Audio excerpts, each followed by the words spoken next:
Welcome back to English Echo Daily. Real English, real life, every single day.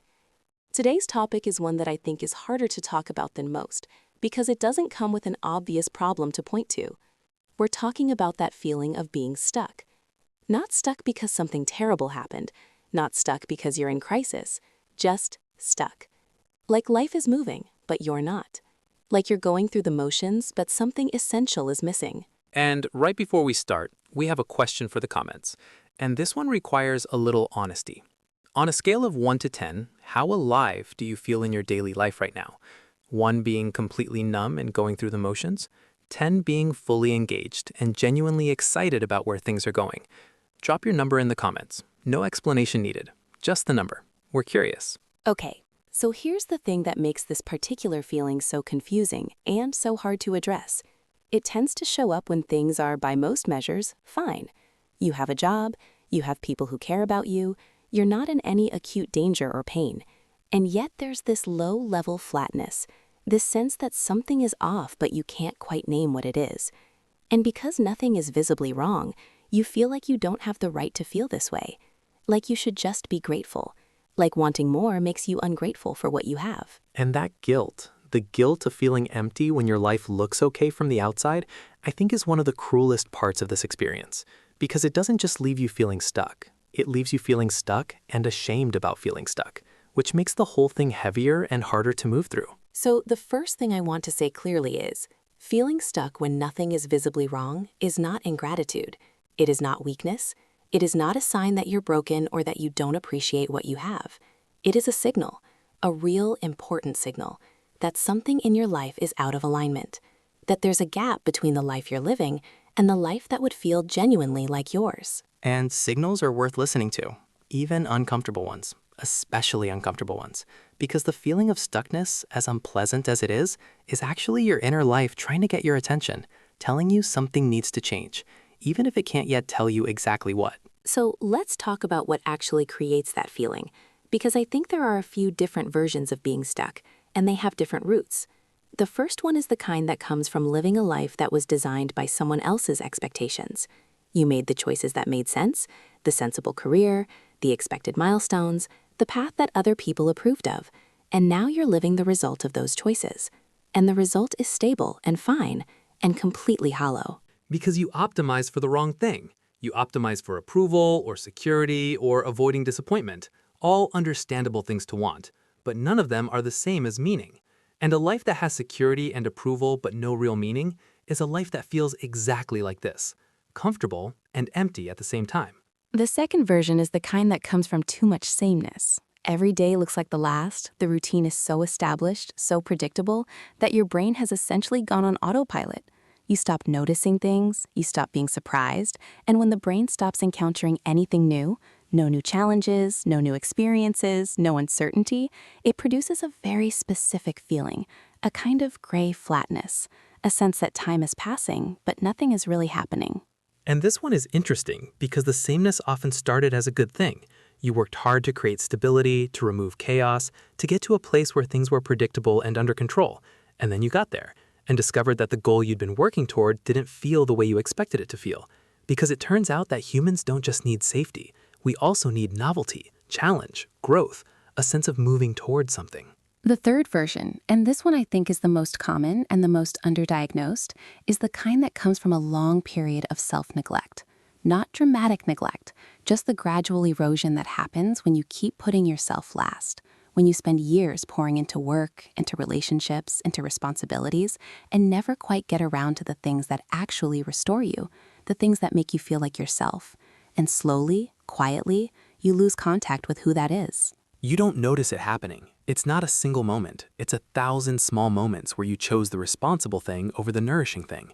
And eventually you look up and you feel distant from yourself. Like you know the facts of your life, but you don't feel connected to it. Like you're living slightly to the side of your own existence. Living slightly to the side of your own existence. That is such an accurate description of what stuckness actually feels like from the inside. And I think that's why it's so disorienting. Because from the outside, everything looks fine. You're showing up, you're functioning, you're doing all the things. But on the inside, there's this quiet distance, this sense that the person doing all those things is running on autopilot, and the real you is somewhere further back, waiting to be let back in. So what do you actually do with this? Because I think it would be easy to turn this into an abstract philosophical conversation and leave people feeling seen but still stuck. I want to try to be more practical than that. Me too. And I think the first move is to resist the urge to make a massive change immediately, because that's the typical response to feeling stuck. Blow everything up. Quit the job, end the relationship, move to a new city, completely reinvent yourself. And sometimes those things are right, but often they're just a different form of avoidance. You're not moving towards something, you're running from the discomfort of stillness. And you can run into a completely new life and feel exactly the same way 6 months later, because the stuckness was never really about the external circumstances. The stuckness travels with you. It's not in the job or the city or the relationship. It's in you. Which sounds discouraging, but is actually hopeful. Because if it's in you, you can address it directly, wherever you are. So the first practical thing is to start paying attention to contrast, to moments, even small ones, when you feel slightly more alive than usual, slightly more engaged, more interested, more present, and ask what those moments have in common. Because somewhere in there is information about what you actually need. What kind of experience, what kind of connection, what kind of work, what kind of expression makes you feel more like yourself. And the answers are often surprising, because we're taught to look for meaning in big things, in purpose and legacy and impact. And sometimes it is there. But sometimes what makes someone feel most alive is something almost embarrassingly simple, a specific kind of creative work, being in nature, having long conversations about ideas, using their hands, teaching something, moving their body in a specific way, being alone, being with a very small number of people who really know them. And those things, however simple, are not small.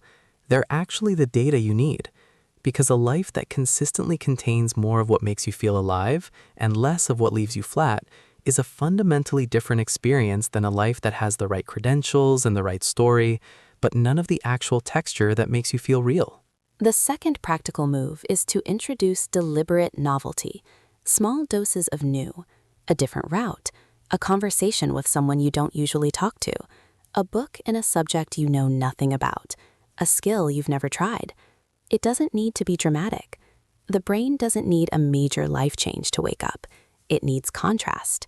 It needs something that doesn't fit the established pattern, that requires it to actually pay attention instead of running on autopilot. If this conversation is resonating, if you recognize yourself in what we've been describing, hit that like button right now. It helps this podcast reach more people who need it, and it costs you nothing. Thank you. The third move, and I think this is the deepest one, is to reconnect with something you want.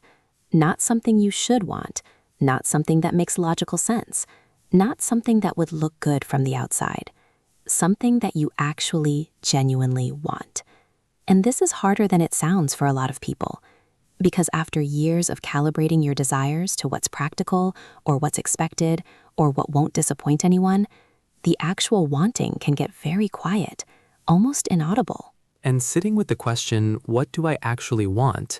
Not what should I want, not what would be responsible to want, just what do I want, can bring up a lot.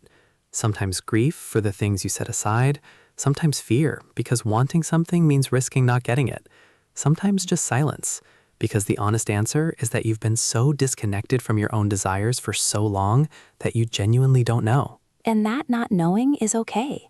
It's a starting point, not a dead end. You can start exploring, start trying things, start paying attention to what lights you up and what leaves you cold. Start treating yourself like someone whose inner life is worth investigating, rather than a machine to be kept running efficiently. Because I think that's part of what stuckness is asking for. Not a new plan, not a new strategy, just a return to yourself. A renewed willingness to take your own inner experience seriously, to notice what you feel, what you want, what makes you feel alive, and to let those things actually inform how you live.